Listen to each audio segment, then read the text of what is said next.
Welcome to Rakesh tutorial. This is Rakesh. Good morning to all of you.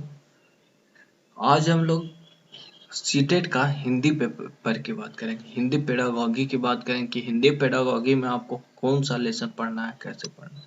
तो Hindi pedagogy में अगर बात करें तो 9 लेसन टोटल पढ़ना, जिसमें से आपके लिए पहला लेसन जो लाए हैं वो है अधिगम एवं अर्जन, लर्निंग एंड एक्वाजिशन। तो इसकी बात करेंगे, हम लर्निंग की बात करेंगे। ठीक है, इसका मतलब अधिगम एवं अर्जन। हम अधिगम कैसे करते हैं, लर्निंग एवं एक्विजिशन में इसका हिंदी हुआ आपका कि अधिगम एवं अर्जन। अधिगम अर्जन है क्या, इसकी बात करेंगे। तो अधिगम का अर्थ ही होता है अधिगम अथवा सीखना। अधिगम का अर्थ एक तरह से क्या हुआ, सीखना हुआ। किसी स्थिति के प्रति सक्रिय प्रतिक्रिया। ठीक है, कोई भी स्थिति उसमें आप सक्रिय एक्टिव, ठीक है, एक्टिव अगर प्रक्रिया रखते हैं को दर्शाते हैं, तो यह ऐसी प्रक्रिया को है जो क्या है, ये क्या है, सीखना होता है। और ये क्या हमेशा जीवन प्रयत्न चलते रहता है, मतलब जिनकी जन्म ली है उससे आप सीखना स्टार्ट करते हैं, मरते दम तक कुछ ना कुछ सीखते हैं। ठीक है, यह जीवन प्रयत्न चलते रहते हैं, खत्म नहीं होती कभी। एवं इसके द्वारा हम नॉलेज अर्जित करते हैं। इससे क्या, हम ज्ञान को अर्जित करते हैं, ज्ञान को सीखते हैं। कोई भी चीज को हम सीखते हैं, अर्जन करते हैं उससे। बात आ गई अधिगम के प्रकार कितने हैं, लेकिन इससे पहले हम क्या देखेंगे कि कुछ मनोवैज्ञानिक थे, उनका क्या कहना था। तो एक मनोवैज्ञानिक थे जो प्रेसी, उनका नाम था। प्रेसी का कहना था कि सीखना ना हम अपने अनुभव को करते हैं। इनका कहना था कि हम अपने अनुभव से अगर कोई चीज सीखते हैं वही सीखना हो। और क्या कहना था इनका, कि जो हम चीज सीखे और उससे हमारे व्यवहार में जो हम बिहेवियर है उसमें क्या चेंजेस हो, नई दिशा मिल जाता है, यही सीखना हो। ये प्रेसी का कहना था। और उसके बाद फिर क्या था कि इससे क्या था, सर्वांगीण विकास होता था। और इनका कहना था, इसी में कहना था कि अधिगम के द्वारा हम पूरी होल डेवलपमेंट होता है और इससे हम क्या कहते हैं, एक नई दिशा, एक लक्ष्य को प्राप्त करते हैं, कोई भी लक्ष्य को हम प्राप्त करते हैं। इनका यही कहना था। फिर है कि रटकर विषय वस्तु को याद करने को हम अधिगम नहीं कहते हैं, नहीं कह सकते हैं। जो हम अधिगम किसको, रट के कोई चीज को याद कर ले तो अधिगम कहलाया। यदि कोई छात्र किसी वस्तु के ज्ञान के आधार पर कुछ परिवर्तन को उत्पादन करने का अर्थात ज्ञान में व्यवहारिक प्रयोग में सक्षम हो, तभी वह सीखना कहलाता। कहने का मतलब क्या, कि कोई भी चीज हम रट ली, सपोज हमको दे दिया गया मीनिंग, 10 मीनिंग दे दिया गया इंग्लिश टू हिंदी मीनिंग, हम उसको रट ली, तो रटने से क्या आपका अधिगम हो गया? नहीं, उसको हम व्यवहार में उपयोग कर रहे हैं। पढ़ने से क्या होगा, आप हम उसको उपयोग कर रहे हैं, तब वो जाके सीखना हो। सीखना कब हुआ, जब उसका प्रयोग कर रहे हैं। जैसे नॉलेज की, नॉलेज मतलब ज्ञान, हम यहाँ नॉलेज लिख सकते थे ना। तो इस तरह से आपका अधिगम होता है जो आपको व्यवहार में परिवर्तन की बात करे। ठीक है, इसी तरह से अधिगम के प्रकार की बात करेंगे आगे, कि अधिगम का प्रकार क्या है। तो अधिगम की प्रकार की बात करेंगे तो फर्स्ट पॉइंट जो देखेंगे, क्रियात्मक अधिगम। क्या देखेंगे, क्रियात्मक अधिगम। तो क्या क्या करें कि क्रियात्मक अधिगम में ना विषय जैसे वस्तु तक पहुंचने, समझने का प्रयास करना, बिना किसी के सहारे, ठीक है, चलने का प्रयास करना। इस तरह से अगर कहें कि डिफिनेशन क्या होगा, तो क्रियात्मक अधिगम में सीखने के लिए, ठीक है ना, सीखने के लिए क्रियाओं के स्वरूप और क्रियाओं की गति पर ध्यान दिया जाता है। जैसे तो क्या, वस्तु को पहुंच रहा है, बच्चा पहुंच रहा है, ठीक है, और उससे क्या है, वस्तु तक पहुंचने एवं उसे पहचानने और समझने आदि का प्रयास करना। उसको पहचानना, समझना, ये सब का प्रयास करना कहलाता है। उदाहरण में एक तरह से कर सकते हैं, ठीक है। और बिना किसी सहारे, ठीक है, चलने का प्रयास करना, ये सब क्या है कि गतिवाह क्रियाओं को सीखना है। तो मतलब गतिवाह इस क्रिया का क्रियात्मक अधिगम के रूप में आता है। अब कोई वस्तु है, उसको बिना किसी के सहारे चलना, तो ये क्या हुआ, ऑप्शन में रहेगा, आप क्या लगेगा, क्रियात्मक अधिगम हुआ। अगला जो स्टेप हम देखेंगे, अगला देखेंगे कि शाब्दिक, शाब्दिक एवं वाचिक अधिगम क्या होता है। तो शाब्दिक एवं वाचिक अधिगम की बात करेंगे, इसमें क्या होगा, वर्बल लर्निंग। अगर इसकी क्रियात्मक अधिगम में से मोटर लर्निंग, मोटर लर्निंग। अच्छा, शाब्दिक अधिगम एवं वाचिक मतलब हुआ वर्बल लर्निंग। तो शब्द एवं वाचिक अधिगम या सीखने की संकेत से सीख रहे हैं, ठीक है, चित्र से सीख रहे हैं, शब्दों एवं अंकों, ठीक है, शब्द से सीखेंगे, अंकों के द्वारा सीखना, ये सब क्या आएगा, शाब्दिक अधिगम हुआ। इसके द्वारा सीखना समर्थ निरर्थक दोनों ही प्रकार के सामग्रियों का प्रयोग किया जाए, कुछ कुछ सामग्री का भी आप प्रयोग कर सकते हैं इसमें, ठीक है। और इसमें क्या है कि कहने का मतलब ये एक जटिल समस्याओं का समाधान करने का वैज्ञानिक आविष्कार के रूप में इसको लिया गया, ठीक है। अगला जो देखेंगे विचारिक, ठीक है, विचारात्मक अधिगम। तो इसमें विचारात्मक अधिगम क्या होता है, तो विचारात्मक अधिगम में व्यक्ति समाज एवं दैनिक जीवन, समाज में या फिर दैनिक अगर कहें कि दैनिक जीवन में देख कर सुन कर विचार करके इसको क्या है कि मानसिक क्षमताओं का प्रयोग कर, कोई अगर समस्या है तो उसमें लोग विचार करते हैं, ठीक है, तो वही आपका वैचारिक तो मानसिक क्षमताओं का प्रयोग करना, ये सब आपका बौद्धिक बौद्धिक क्षमता, मानसिक क्षमता, ये सब का प्रयोग किया जाता है। तो इस अधिगम में ना मनुष्य अपने शारीरिक क्षमताओं की अपेक्षा किसका प्रयोग कर लेता है, मानसिक, ठीक है।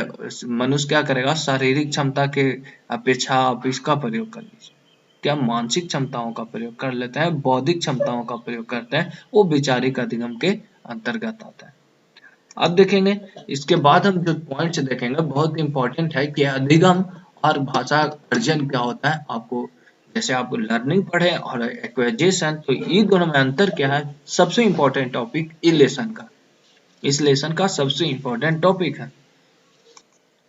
पूरे वीडियो को देखिए और इसका क्या एक नोट्स आप बना लीजिए, इसका एक नोट्स बना लीजिए, पीडीएफ फॉर्म में अगर चाहिए तो आपको मिल जा सकता है, आप कमेंट बॉक्स में डालिए। और इसका एक नोट्स आपके पास होना चाहिए जो कि आपको बहुत बेहतरीन से लिखा हुआ है, आप देखिए। तो कह रहे अधिगम और भाषा अधिगम और अर्जन दोनों में अंतर क्या है, तो देखेंगे कि भाषा का अधिगम बुक से या विद्यालय के द्वारा प्राप्त किया जा सकता है। हाँ, अधिगम में क्या कि विद्यालय के द्वारा या बुक को पढ़ करके हम कर सकते हैं। लेकिन क्या अर्जन क्या होता है, लोग से हम सुन करके प्राप्त करते, लोग सुन रहे हैं, कोई बोल रहा है तो उसको सुन करके हम अर्जन करते हैं। लेकिन अगर किताब से पढ़ के हम किसी ज्ञान को लेते हैं तो वो अधिगम के अंतर्गत आता है, ठीक है। विद्यालय में गए, टीचर बता रहे, तो किसी के द्वारा ले रहे हैं हम अधिगम के अंदर। अब देखिए तो अधिगम के अंतर्गत क्या नियम का पालन किया जाता है। कहाँ पे आप लेटर अगर कहें कि राम ईट से मैंगो अगर बता दिया जाए तो कहाँ पे आप राम आगे लगाइएगा, वर्ब आगे आएगा कि सब्जेक्ट आगे आएगा, इसकी बात करेंगे तो ये सब नियम आता है। लेकिन अर्जन में कोई नियम नहीं होता, ठीक है। ये पढ़ने लिखने वाले लोग उपयोग कर सकते हैं, अर्जन तो कोई भी कर सकता है ना, एक ठेला चलाने वाला भी ज्ञान अर्जन होता है, उसको अधिगम भाषा का अर्जन हो जाता है। इस स्वाभाविक अगर अधिगम की बात करें तो ये अधिगम क्या है कि स्वाभाविक प्रक्रिया नहीं है, ठीक है, स्वाभाविक नहीं होता है, या शिक्षक के द्वारा होता है। और ये तो आप ना चाहते हुए भी इसको सीख लीजिएगा, अगर लोग बोल रहा है, आसपास में लोग बोल रहा है तो आप ना चाहते हुए भी सीख लीजिएगा, मतलब ये स्वाभाविक प्रक्रिया। ये औपचारिक, ठीक है, औपचारिक होता है, ठीक है। यहाँ पे क्या होता है, औपचारिक होता है, औपचारिक कहने का मतलब फॉर्मल। लेकिन यहाँ पे बात करें तो ये क्या होता है, अनऔपचारिक होता है। क्या होता है, अनऔपचारिक होता है। यहाँ पे अनऔपचारिक, यहाँ गलती लिखा हुआ था, इसको सुधार लीजिएगा, अनऔपचारिक। यहाँ पे क्या होगा, अनौपचारिक, एक मिनट हम कर ही देते हैं, अनौपचारिक होगा, इनफॉर्मल के रूप में। इसको क्या है, हमको कोई लेटर उटर लिखना है तो ये औपचारिक रूप हो जाएगा, ये अनौपचारिक रूप में, इसका कोई रिकॉर्ड नहीं होगा। अगर क्या है चेतना की बात कर लेते हैं, चेतना क्या है, चेतना जैसे कोई चीज को समझना, वही चेतना हुआ। और इस क्या है, इसमें अब चेतना होता है, कोई चेतना। ये में लैंग्वेज टू हम इसको बोलते हैं। जैसे एक तो अधिगम हम करते हैं तो क्या होगा, लैंग्वेज टू मतलब फर्स्ट लैंग्वेज आपका यहाँ आ जाएगा मातृभाषा में। अर्जन हम करते हैं कोई फर्स्ट लैंग्वेज, हमारा सपोज अगर हमारे बात करें तो हिंदी है, ठीक है। अगर हम इंग्लिश सीखना चाहते हैं तो अधिगम करना पड़ता है, अर्जन नहीं अधिगम, ठीक है, उसको हमको पढ़ना पड़ता है। अब इसी को लैंग्वेज टू को हम टारगेट लैंग्वेज के नाम से या फॉरेन लैंग्वेज के नाम से जानते हैं। इसको क्या हुआ, मातृभाषा। मातृभाषा इसको हम मदर लैंग्वेज बोल सकते हैं या फिर वर्बल लैंग्वेज में क्षेत्रीय लैंग्वेज भी बोल सकते हैं, जो अर्जन हम करते हैं, ठीक है। और ये सब जो है क्या करते हैं, अधिगम करते हैं। बहुत इंपॉर्टेंट वर्ड था, ये सबको नोट्स कर लीजिए, आप एक नोट्स बना लीजिए। आगे हम देखेंगे कुछ मनोवैज्ञानिक है, उनका क्या कहना है उसकी भी बात करेंगे, ठीक है। तो उससे पहले भाषा के मतलब संदर्भ में कुछ मनोवैज्ञानिक का क्या कहना है उसकी बात करेंगे। तो सबसे पहले देखेंगे चौमस्की की।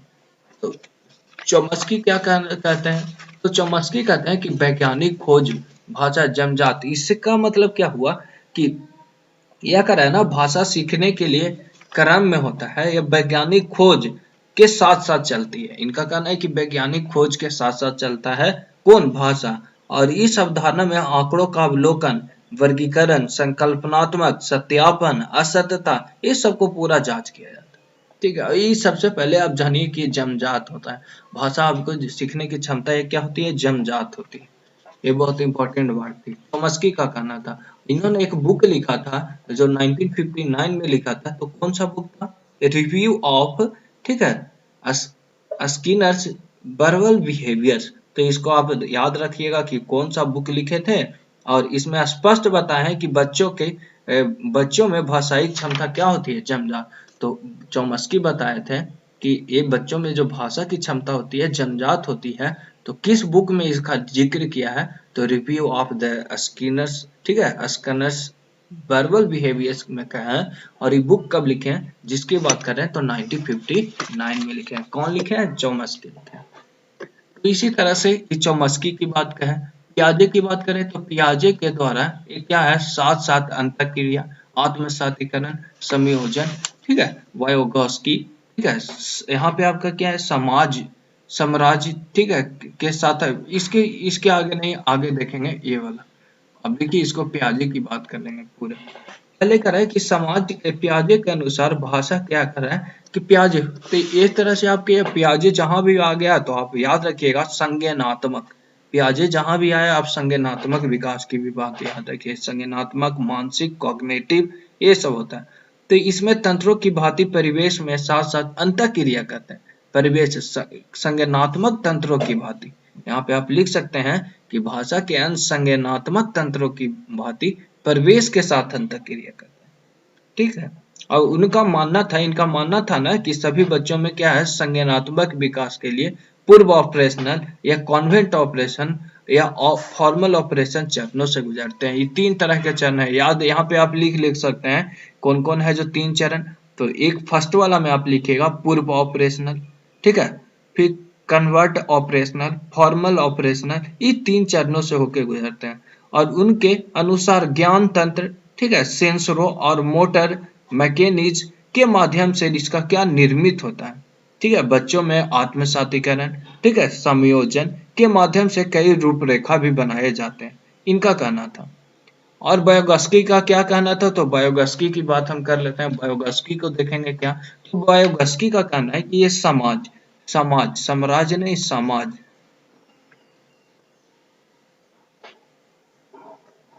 ठीक है, समाज, यहाँ पे आप याद रखिएगा समाज। ठीक है, बायोगस्की के बाद जहां भी आए समाज को याद रखिएगा। तो इनका कहना था कि बच्चे की भाषा समाज के साथ संपर्क से ही परिणाम, समाज के साथ संपर्क किया उसी का परिणाम क्या है कि उसी से बच्चा, बायोगस्की कहना था इनका कि भाषा सीख लेगा बच्चा समाज के साथ संपर्क में आते। ठीक है, और साथ ही बच्चा अपना भाषा के विकास के दौरान 2 प्रकार की बोली बोलते हैं, जो पहली आत्म केंद्रित होती है और दूसरा सामाजिक होते हैं। पहला जो 2 प्रकार के बोली बोलते हैं, पहला आत्म केंद्रित होता है, माने एक अपने में निर्भर है, और दूसरा समाज पे वो डिपेंडेंट होता है। इस बातों को भी याद रखिएगा। तो इनका पूरी तरह से अगर मिला जुला के कहें तो क्या है, एक तरह से ही आया कि ये समाज के संपर्क में होता है। तो इनका 2 तरह के, आत्म केंद्रित और सामाजिक, जो आपको याद रखना है, आत्म केंद्रित होता है और क्या होता है? सामाजिक होता है। बायोगस्की का कहना था आत्म केंद्रित और सामाजिक होते हैं। अब जो आपकी बात करेंगे, ये तो आ गया। पावलो की बात करेंगे। पावलो की भी थोड़ा सा देख लेंगे, उसके पहले हम थोड़ा कुछ और भी देख लेते हैं। इसमें और क्या क्या है इसकी बात कर लेंगे हम। आगे देखेंगे अनुबंधन का सिद्धांत, जो पावला किस पर प्रयोग किए थे इसकी बात करेंगे। तो पावलो ने ना कुत्ता पर प्रयोग किया था। थॉर्नडाइक किस पर किए थे? तो बिल्ली पर किए थे। स्किनर किस पर किए थे? तो स्किनर चूहा और कबूतर पर किए थे। और कोहलर वर्क किनका कहना था? चिंपैंजी पर किए थे। ठीक है, तो एक बार इसका पूरा कहानी आप पावलो का सुन लीजिए थोड़ा, लिखे नहीं है, लेकिन आप सुन लीजिए, इसका कहीं ना कहीं आपको बुक में भी मिल जाएगा, कहीं आप देख लीजिएगा। तो इसको पाब्लो की कहानी सुन लीजिए। पाब्लो ने अधिगम, ठीक है, अधिगम प्रक्रिया को समझने के लिए अनुबंधन का सिद्धांत प्रस्तुत किया। तो पाब्लो क्या है, अनुबंधन का सिद्धांत प्रस्तुत किया। कौन, पाब्लो। याद रखिए, बहुत इंपॉर्टेंट है। पाब्लो ने अपने इस प्रकार से एक कुत्ते को भूखा रखकर उसे मेज पर बांध दिया, ठीक है, भूखा कुत्ता को रखे और मेज पर बांध दी, और प्रयोग के दौरान घंटी बजाने के साथ कुत्ते के सामने भोजन प्रस्तुत किया। प्रयोग में क्या किया कि घंटी बजाया और भोजन कुत्ता को दी। इससे उसकी लार टपकी और उससे क्या हुआ, उसका लार टपकता था। इस प्रयोग में कई बार दोहराया गया, बार बार इस प्रयोग को दोहराया जा रहा है। प्रयोग के अंतिम चरण में पुनः घंटी बजाई गई, लेकिन उसके सामने क्या है कि भोजन नहीं प्रस्तुत किया। उसके उपरांत भी मुंह से, ठीक है, कुत्ते के मुंह से उसकी मात्रा, ठीक है, लार की मात्रा, जितना मात्रा भोजन दिखाने पर था उतना ही था। तो इस प्रयोग के द्वारा उन्हें सिद्ध किया, क्या सिद्ध किया कि मनुष्य जो प्रक्रिया प्राकृतिक उद्दीपन को देखकर प्रकट करता है, उसे स्वाभाविक प्रक्रिया को कृत्रिम उद्दीपन में भी प्राप्त करता है। तो इससे हमको यही पता चलेगा कि क्या है कि पाब्लो ने ना प्राकृतिक उद्दीपन से कृत्रिम उद्दीपन को बताया। पाब्लो ने प्राकृतिक उद्दीपन से भी कृत्रिम उद्दीपन को बताया। तो इंपॉर्टेंट है, पूरा कहानी को कुत्ता वाला आप याद रखिएगा। उसी तरह से थॉर्नडाइट वाला, थॉर्नडाइट ने प्रयोग किया था बिल्ली पर, उसके सामने क्या है कि मछली रख करके, ठीक है। स्किनर और चूहा के साथ भी, इसके साथ भी कुछ ऐसा ही प्रयोग है। कोहलर चिंपैंजी, तो इसका एक ट्रिक है कि पाब्लो ने ना, लिख लीजिए आप, पाब्लो ने कुत्ता छोड़ा थॉर्नडाइट की बिल्ली पर, स्किनर का चूहा कबूतर मर गया कोहलर की चिंपैंजी पर। एक बार और फिर से, पाब्लो ने कुत्ता छोड़ा थॉर्नडाइट की बिल्ली पर, स्किनर का चूहा कबूतर मर गया कोहलर की चिंपैंजी पर। इस तरह से एक ट्रिक बन गया, और आप इसको याद कर लीजिए कि पाब्लो कुत्ता हो गया, थॉर्नडाइट किस पर प्रयोग किया, बिल्ली पर किया, स्किनर चूहा कबूतर पर, कोहलर किस पर किया, तो आपका चिंपैंजी पर किया। इसी तरह से आगे हम देखेंगे कि भाषा अधिगम और अर्जन को प्रभावित करने वाले कारक क्या क्या हैं, उसकी बात करेंगे। तो पहले जो कारक है, सामाजिक परिवेश। परिवेश अगर गड़बड़ होता है तो बच्चा का क्या है कि डेवलपमेंट भी गड़बड़ हो जाता है, वो देखेंगे।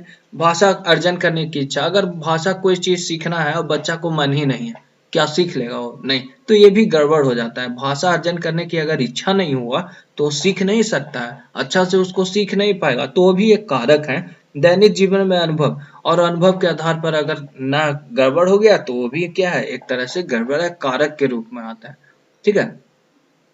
इस तरह से आगे बढ़ेंगे।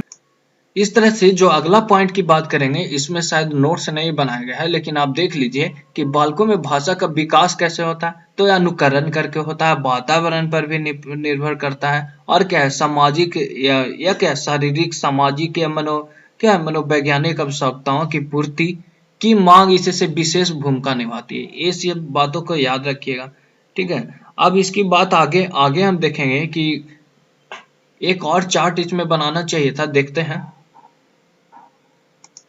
आगे देखेंगे इसी में कि सबसे पहले क्या आता है, किसके बाद कौन सा आता है। तो इसमें सबसे इंपॉर्टेंट बात कहें तो ए लेस आर डब्ल्यू आपको एक तरह से आपको याद रखना है। तो सबसे पहले हम क्या करते हैं कि लिसनिंग करते हैं, किसी चीज को क्या करते हैं, लिसनिंग करना मतलब सुनना। किसी चीज को हम क्या करते हैं, सुनते हैं पहले, सुनते हैं पहले, ठीक है। और उसके बाद हम क्या करते हैं, सुनने के बाद हम ना उसको बोलते हैं, और उसके बाद क्या करते हैं, उस चीज को हम पढ़ते हैं, फिर हम उसको लिखते हैं। अगर ऊपर वाले दो अगर कहें, लिसनिंग और रीडिंग की बात करें, तो लिसनिंग सुनना और पढ़ना, ये क्या है, सुनते हैं पढ़ते हैं, तो ये हम ग्रहण करते हैं, ग्राहक कहलाता है, ग्रहण कर रहा है। लेकिन ये स्पीकिंग बोल रहे हैं, ठीक है। और क्या, राइटिंग, तो ये अभिव्यक्ति के रूप में आता है। तो आपको ग्रहण करने वाला कौन कौन है तो आप बता दीजिएगा, ठीक है। स्पीकिंग, अभिव्यक्ति करने का कौन कौन है तो ये भी आप बता दीजिए। तो सबसे पहले ऊपर वाला को हम क्या ग्रहण करना, इसको क्या बोलते हैं, अभिव्यक्त करना। तो ये चार प्रक्रिया है, ठीक है। L S R W, listening, ठीक है, स्पीकिंग, रीडिंग एंड राइटिंग। तो इस तरह से ये चारों को आप याद रखिएगा, क्रम सही से याद रखिएगा, एल एस आर डब्ल्यू। अगर एक बात करें इसमें, एक पॉइंट इसमें छूट रहा है, आप नोट्स बना के इसमें आप लिख सकते हैं कि शब्द भंडार का विकास कैसे कैसे होता है। तो इसमें सबसे पहले कि 9 से जो बताया गया है 9 से 11 वर्ष के बीच बालक कितना 50,000 शब्द बोल देते हैं। ठीक है, तो इसमें हम देखेंगे कि बालक के शब्द भंडार दो प्रकार के शब्दों का संकलन होता है। एक तो वे जिन्हें बालक सक्रिय रूप से प्रयोग में लाते हैं तथा उनके अर्थ में भली भांति उसको समझते हैं, उसको बातों को प्रयोग में ला रहे हैं, समझते हैं उसको। और दूसरा है कि जिनका प्रयोग स्वयं तो नहीं करता है परंतु दूसरे के बोलने पर उनका अर्थ समझता है। जैसे अगर बात कहें कि हम बोल रहे हैं, जैसे जैसे आप कह रहे हैं नाने निन्नो स्नेह कुल्लो, मतलब क्या हुआ आपको नहीं पता, लेकिन ये मलयालम में एक है वर्ड्स है, ठीक है, जो आप प्रचार उचार देखते होंगे तो ये सब मिल जाता होगा। ठीक है, तो ये चीजों को क्या कर रहे हैं कि आप कुछ भाषा है जैसे अभी पढ़ा रहे थे उस चीजों को आप समझ रहे हैं, ठीक है, लेकिन क्या है कि जो हम अभी मलयालम वाला जो वर्ड बोले उसको आप नहीं समझ रहे। तो इसका मतलब यही हुआ कि एक अर्थ में कि पहले समझ रहे हैं भी आप उसको बोल भी रहे हैं, और एक कि आप खाली समझिएगा बोल नहीं पाइए। ठीक है, तो वो चीज है। और फिर किस किस ईयर में ना बच्चा को कितना डेवलपमेंट होता है उसकी भी बात कर लेंगे कि कितना शब्द कर लेता है। तो जब जन्म से 8 माह तक तो कोई शब्द नहीं बोलता, 9 से 12 माह तक 3 से 4 शब्द बोल लेता है, 1.5 वर्ष तक ना 10 से 12 शब्द बोल लेते हैं, 2 वर्ष तक कितना 272 वर्ड्स बोल देते हैं, और 2.5 साल तक तो 450 वर्ड्स बोलते हैं, 3 साल तक 1000 शब्द, और 3.5 साल तक 1250 शब्द बोल लेते हैं, 4 साल तक ना 1600 वर्ड्स बोल लेते हैं, 5 साल तक 21 से 2100 शब्द बोल लेते हैं, 11 साल तक कितना 50,000 शब्द, और 16 साल अगर कहें तो 1 लाख से अधिक शब्द बोल लेते हैं। तो सबसे इम्पोर्टेंट आपको कहें तो 9 से 11 वर्ष की अवस्था में बच्चा 50,000 शब्द तक बोल लेता है। तो ये चीजों को आप देख लीजिए, थोड़ा ध्यान से इसको समझ लीजिए, और हम देखेंगे इसका क्वेश्चन भी ट्राई करेंगे आपको कि क्वेश्चन भी आपको कुछ बता दिया जाए ताकि आपको आसानी से बन जाए। Thanks to watch the video, और इस चैनल को सब्सक्राइब कर दीजिए और बेल आइकन दबा दीजिए ताकि आपको नोटिफिकेशन मिल जाए और अगले वीडियो का पता चल जाए। थैंक्स।